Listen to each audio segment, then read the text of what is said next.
was hating on the Queen Beyonce. So I was not hating on Beyonce. It kind of was hate. No, it was not directed at all as hate.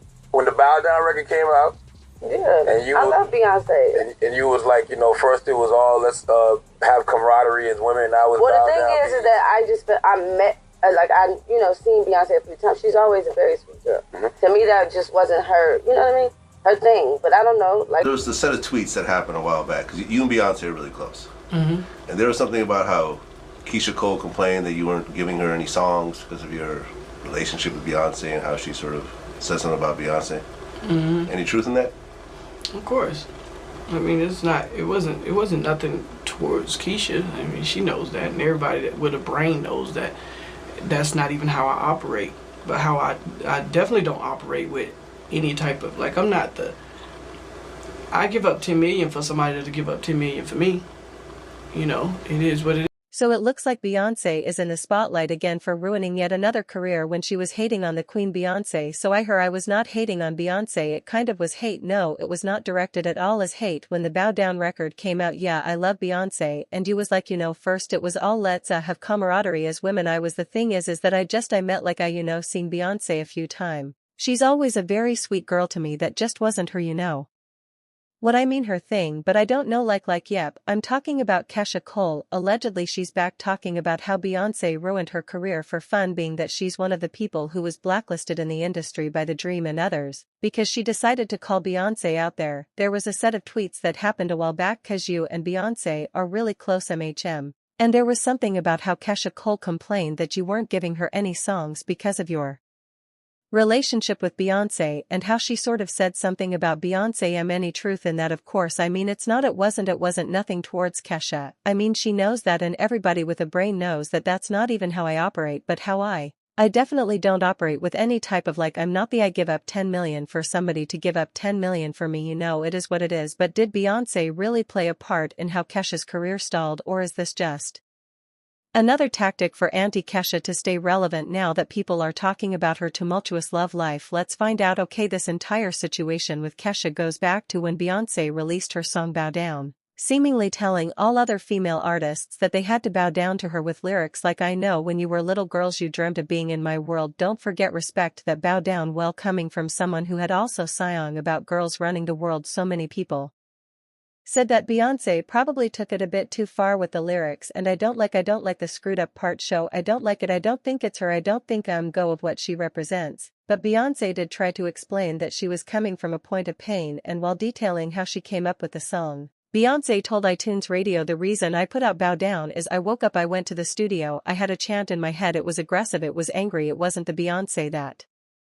wakes up every morning, it was the Beyonce that was angry, it was the Beyonce that felt the need to defend herself. And if the song never comes out, okay, I said it, and I listened to it after I finished, and I said, this is hot, I'ma put it out, I'm not going to sell it, I'm just going to put it out. If people like it, great, if they don't, they don't. So at the time when people were reacting to the song, a lot of celebrities also reacted, like Rihanna, who refused to bow down. Riri wrote, I only know how to be number one. I could use a challenge. How'd that feel down there on your knees, huh? At the time, Rihanna also reposted an article that said that she was the queen of pop and captioned her post, it's only March, people, number 20103 is already owned. Hashtag stay tuned. For those who recall, after those comments the Beehive descended on Rihanna because they saw the post as a response to Bey, and I won't even get into how that played out because it's a whole other drama between RI and Beyonce. Any who other than Rihanna, someone who also chimed in was Keyshia Cole, who also wrote on Twitter, can't stand when people all self-righteous. When it's convenient it makes them look good, but can still talk is when convenient. 2F. She also wrote in another tweet, first women need to stick together now, bees better bow SMH.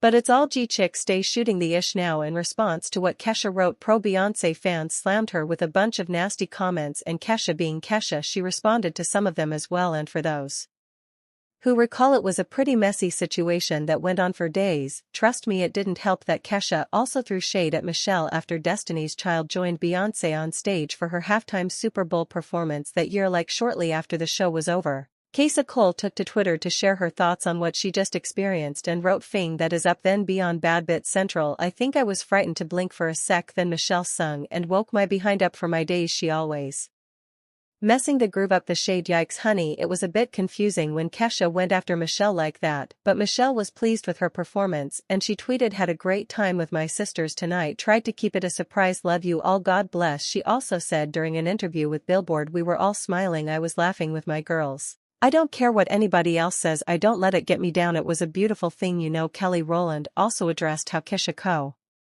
dissed Michelle and Beyonce and said in an interview on The Breakfast Club, what do you have to hit somebody or give somebody words? I think the silence is the best power, cause you don't have to say nothing, they did all the talking, just talk, keep talking, but I don't think it's important to fire back cause you fueling the fire, you don't have to do that, it's ridiculous, we too grown for that stuff. She also chimed in on the comments that had been made about Bow Down and added, I do like the Bow Down record. I think that when you just understand who you are as a woman, you can accept the record. People going to talk, who cares, you're an artist, you're allowed to try out different things, see what you want to do, see if it works or not. But reportedly because of going after Beyonce, Keyshia was blacklisted in the industry, and someone like The Dream even openly said that he wouldn't be working with Keyshia after she spoke out against his friend and collaborator Beyonce. Dream also defended Beyonce, saying that he thinks she said exactly what she wanted to say and she got something off her chest that she wanted to get off before that happened, and I ain't got nothing but love for her, but it's still family, like, you know what you want me to do, I'm sorry, like J.E.L.I. yeah,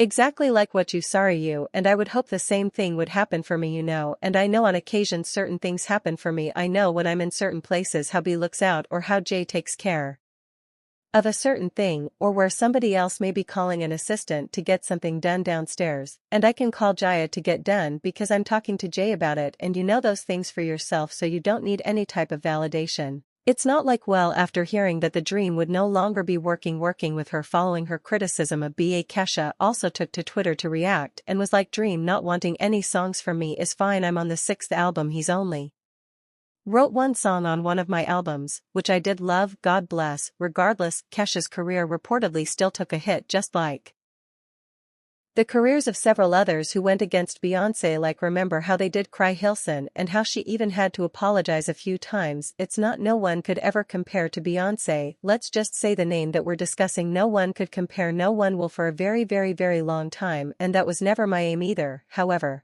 it was framed that way, well no it was absolutely framed that way, it was written that way, was not my lyrics, was not my writing, so you had to pay the penalty, was not my doing, but I had to pay the penalty, and then I'm caught, like, do I tell the truth, do I expose them? Early in my career I'm super young, super new, this my first album, I'm so excited, it just soiled my whole. What happened here was that in the 2000s Cry Hilson was among the best and she gave us hit after hit after hit, then she released Turning Me On, and after that it was radio silence for a decade, reason being she threw a couple of lines that shaded Beyonce in a leaked remix version of Turning Me On, Carrie saying, your vision cloudy, if you think that you're the best, she can dance, she can sing, but need to move it to the left, she need to go have some babies, she need to sit down, she fake, them other chicks ain't even worth talking about. Well, Carrie didn't mention fiance by name, but it was pretty clear that she was shading Bey, and because of that Carrie was literally waking up to all sorts of insults online until 2013, when she decided that it was just enough. She wrote on Twitter,